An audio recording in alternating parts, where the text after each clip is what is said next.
It was my first week working at a small diner.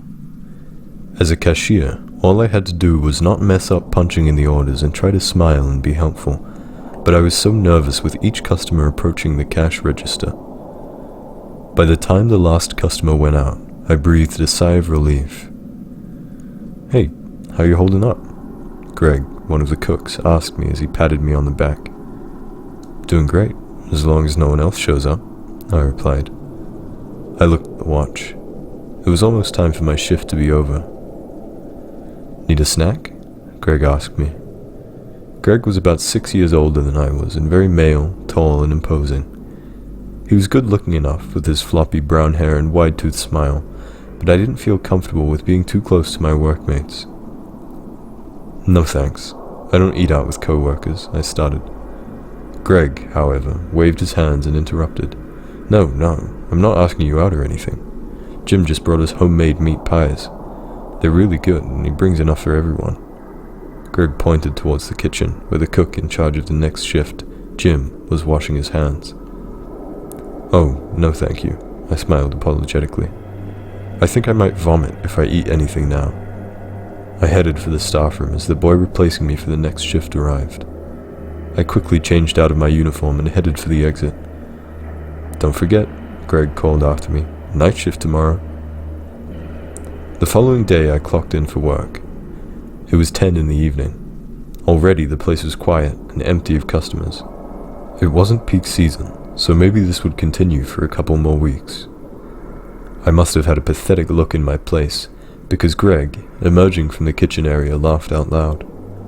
"Such a long face," he said. "It's so dull here," I whined. Actually, an uneventful shift would be a blessing, since I still wasn't used to being a cashier. But if I was going to be stuck with Greg for 6 hours, I wouldn't want the silence to stretch. "So, how do we kill time?" Greg said. "Got any scary stories to tell?" I asked him. He raised his eyebrows. "You know, to scare us awake." "You should ask Jim next time. He knows some really scary ones. But yeah, sure." Greg pulls up a chair and starts. When I was starting out at this job 2 years ago, I had this co-worker, Sheila. She was the cook, along with Jim, and I was still a cashier at the time. So, in the following months, I noticed Sheila looking sicker and losing weight. I used to tease her that whatever fad diet pills she was on were a little too effective. Anyway, one day she just doesn't show up for work, and we don't know why. So I was on the cash register on a night shift, much like tonight. It was around 3 in the morning, and the other staff was sleeping. Suddenly, the door opens and Sheila walks in. She was looking at the floor and slowly shuffling towards me, so I greet her and ask where she's been. She doesn't say anything at first, so I reach out to her, but suddenly, her head snaps up and she screams at me while pointing towards the kitchen. I got so scared I closed my eyes, and when the screaming stopped, she was gone. Sheila was reported missing by her roommate a week prior, and when we reviewed the CCTV cameras, they only recorded me cowering behind the cash register. I frowned at Craig.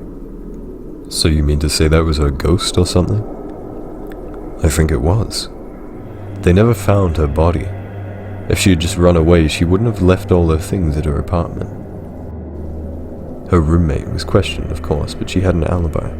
It's a cold case. "So, does her ghost regularly haunt this place?" "No, that was the one time it happened." "Are you afraid she'll appear tonight?"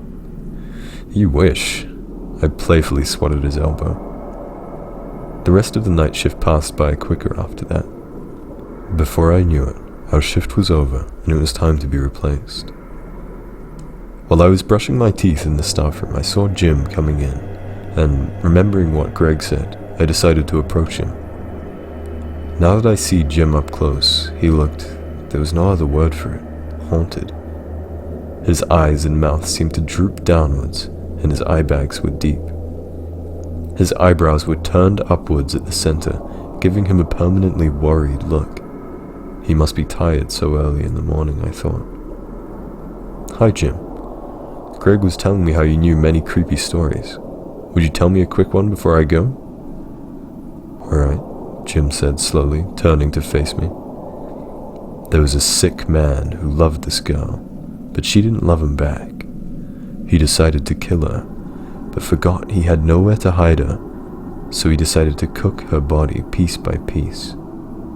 It was so delicious that he decided to eat girls from now on. Jim's story was short and unfunny, but the expression on his face as he looked at me sent shivers down my spine.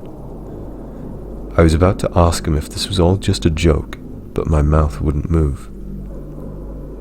Oh, hey Jim, got any more meat pies on you? Greg said as he appeared by the doorway.